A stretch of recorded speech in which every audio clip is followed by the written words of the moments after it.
Y todos los árboles del campo sabrán que yo, Yahvé, humillo al árbol elevado y elevo al árbol humilde. Hago secarse al árbol verde y reverdecer al árbol seco. Yo, Yahvé, he hablado y lo haré. Humillo al árbol elevado. Un ejemplo de esto. Daniel, hablando al rey Baltasar, se refería al rey Nabucodonosor y le dijo que cuando su corazón se volvió arrogante y se endureció con soberbia, fue depuesto de su trono real y desnudado de su gloria. Fue ahuyentado de la gente y se le dio la mente de un animal. Vivió con los asnos salvajes y comió la hierba como un buey. Y su cuerpo se humedeció con el rocío del cielo, hasta que reconoció que el Altísimo Dios es soberano sobre todos los reinos de la tierra y que coloca sobre ellos a quien Él desea. Esto le dijo el profeta Daniel a Nabucodonosor y después se lo recordó a su hijo. Nabucodonosor en ese momento era el rey más poderoso de toda la tierra. Y le dijo, lo vas a perder todo, porque vas a perder la cabeza. Fijaos que el hombre que está enfermo, al menos su cabeza está bien y piensa bien. Pero el hombre que pierde totalmente la cabeza, como este rey que acabó en mitad del campo, como un animal, por más sano que esté en el cuerpo, ¿de qué le aprovecha si su cabeza ya no distingue nada, está totalmente demente? Todos preferiríamos estar enfermos del cuerpo. Este es un ejemplo de cómo un rey poderoso, como un árbol inmenso, y el profeta le dice, vas a ser derribado, vas a caer al suelo. Otro ejemplo, pero al revés, el caso de Job. Job lo había perdido todo, y sin embargo al final de su terrible prueba, el libro de Job acaba diciendo, Yahvé bendijo la nueva situación de Job más aún que la antigua. Llegó a poseer 14.000 ovejas, 6.000 camellos, 1.000 yuntas de bueyes y 1.000 asnas. Había perdido todos sus hijos, y dice el libro de Job, tuvo además 7 hijos y 3 hijas. Estaba enfermo. Al final de la prueba cayó muy enfermo. Y dice el libro, después de esto vivió Job todavía 140 años, y vio a sus hijos y a los hijos de sus hijos 4 generaciones. Después Job murió anciano y colmado de días. En la Biblia y en la vida real vemos esto, lo que nos ha dicho el profeta, que Dios dice, humillo al árbol elevado y elevo al árbol humilde. Hago secarse al árbol verde y reverdecer al árbol seco. No son las circunstancias. La gente piensa solo en motivos de salud, en motivos económicos, sociales, de muchos tipos. Pero la voluntad de Dios es la que se cumple.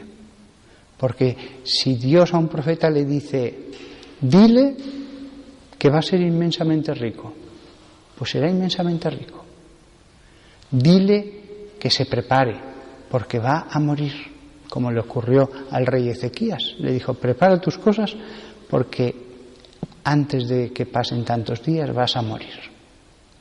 Todo está en las manos de Dios. Dios es rey, por eso en la Edad Media tantas veces, incluso en la cruz, se le colocaba con una corona real. Dios es rey. Por eso la importancia de la oración. Por eso la gente que se retira a un monasterio a orar. ¿Podría la gente que se retira a un monasterio a orar hacer las cosas directamente ellos, con sus manos, con su inteligencia, con sus capacidades? Pero Dios les mueve a decir, no, Vuestro trabajo no va a ser hacer las cosas directamente, va a ser orar para que yo haga las cosas. Y una vez que Dios dice algo, ocurre, por más que todo parezca que es lo contrario. Y eso es para bien y para mal. Fijaos que Dios dice, humillo al árbol elevado. No solamente Dios da bendición, también a veces da castigo, también a veces da prueba, las dos cosas. Todos los males ni son castigo ni son solo prueba, los hay de un tipo y los hay de otro. Pero el bien y el mal proceden de Dios, el bien porque lo quiere, el mal porque lo permite. Pero al final es lo que Dios quiera, siempre. Esto de verdad nos tiene que dejar muy tranquilos, porque incluso en el convento una persona entra con toda su ilusión, con todo su entusiasmo, pero después el desierto, después las tentaciones del tentador que puede penetrar adentro, después las pequeñas cosas de la convivencia de las que se hace un mundo. Eso ocurre también fuera del convento, que si un familiar, que si una persona con la que convivimos. Por lo tanto, debemos siempre pensar, aunque me estoy, esa es la sensación que tengo, languideciendo, me estoy volviendo árido, me estoy marchitando, Dios me puede hacer reverdecer en cualquier momento.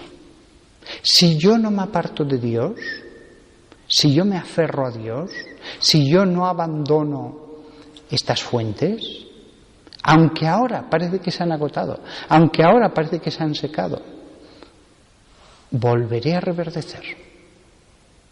Siempre debemos pensar eso. Y el que confía en Dios no se verá traicionado. Esto, la gente que lo lee en el mundo suele pensar en lo material, la salud, el dinero. Cuando lo leen las personas que están en los claustros, se refieren al entusiasmo del alma, a ese entusiasmo inicial que hubo y que después pues se agosta. Pero Dios puede hacer reverdecer todo. Hago secarse el árbol verde, esto sí que se refiere a lo material, y reverdecer el árbol seco. También la primera parte se puede entender a lo espiritual. También hay momentos en que Dios dice, ahora la fuente de agua viva de la que estaba manando te va a parecer que se seca y que te estás secando tú también. Te voy a dar la sensación de que te estás secando hasta la muerte. Es la noche oscura, el desierto, las pruebas que vienen.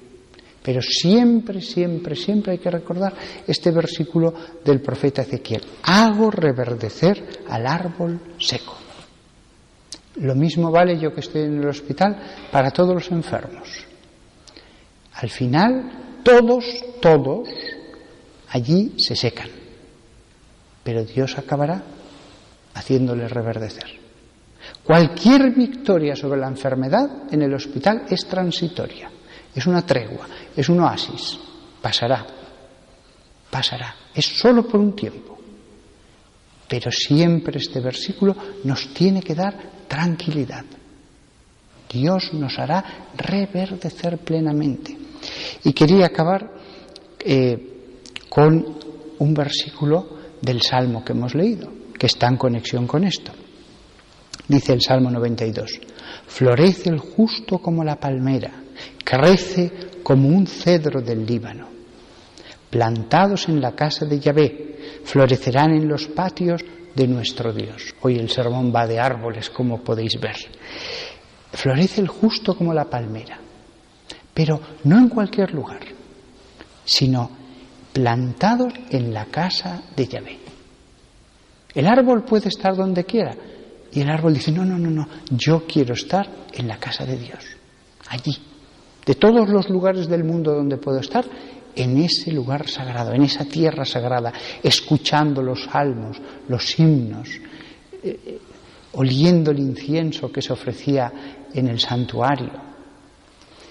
Florecerán en los patios de nuestro Dios. La imagen es bellísima.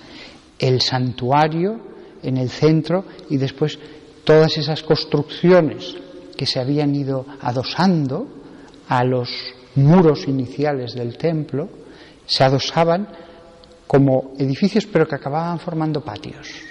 Y allí los árboles plantados.